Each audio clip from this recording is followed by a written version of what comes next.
Step 2 is when the club shaft is parallel to the ground and the butt of the grip is pointed approximately at the target. This is an important checkpoint. Although there is room for personal preference, it's interesting to note that at this split second, the club head is as far from the target as it will ever get. The club face is square to the arc of the swing, with the toe of the head basically pointing upward. At this step 2 position, when you're 1/4 of the way through the swing, nothing should be badly trailing or leading.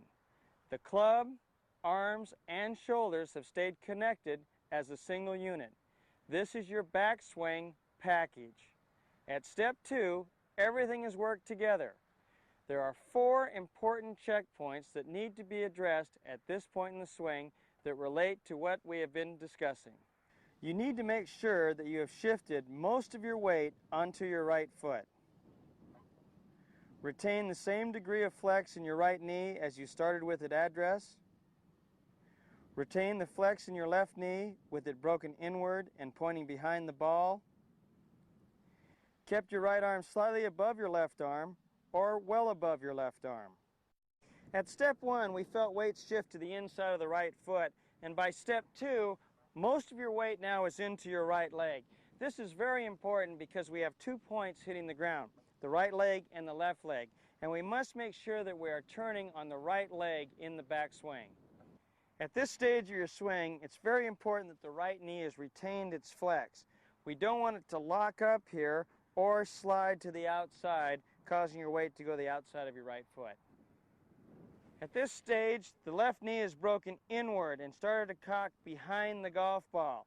We don't want the left knee to freeze in place or to start to go too far to cross your center line and the left heel to come off the ground. In this position, when the hands are about at hip height, the right arm must be visible above the left. Although this is a fairly easy position to assume when stationary, when we bring movement into the equation, problems can and do occur. No hip turn or weight shift. This indicates that the legs were dead and the takeaway was controlled too much with the arms.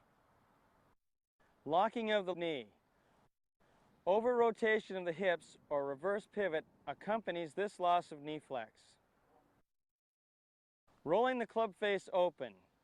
This is caused by overactive, independent wrist and arm action. The club face is in an extremely shut position. This error is the result of a manipulation of the club with your hands or an exceptionally flat shoulder turn.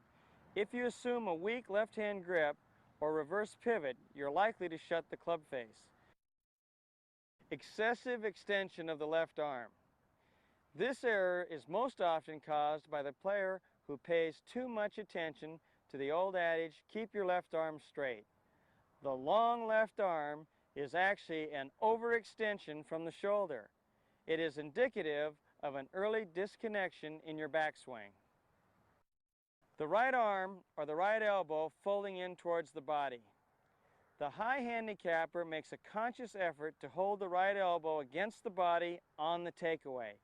This is totally unnatural and it causes a major power loss. Now here are a couple of drills for step 2. 1, split your hands a couple inches apart. Practice going halfway back. It's almost like you're just shaking hands with somebody behind you right here. You just take the club right back, and this will give you a great feeling of that right arm easily being above the left. It would be very uncomfortable to go this way and very obvious, so that split grip is a terrific drill. Last drill. Lay a club down just on the outside of your right foot on your target line. Go to address and practice taking the club to step 2. And at this point, this club will be right on top of the club on the ground. You'll check to see that the toe is basically up and that the club is lining up here. If you have some big angles, you know you're starting to get in trouble. That was step 1 and 2. Now remember, step one is the one-piece takeaway, everything working away together in sync. Step two, halfway back, remember we're going into the braced right leg. Still have the flex in the right knee, and interestingly enough, this is the furthest away that club head will ever be from the target. Now, let's move along to step three and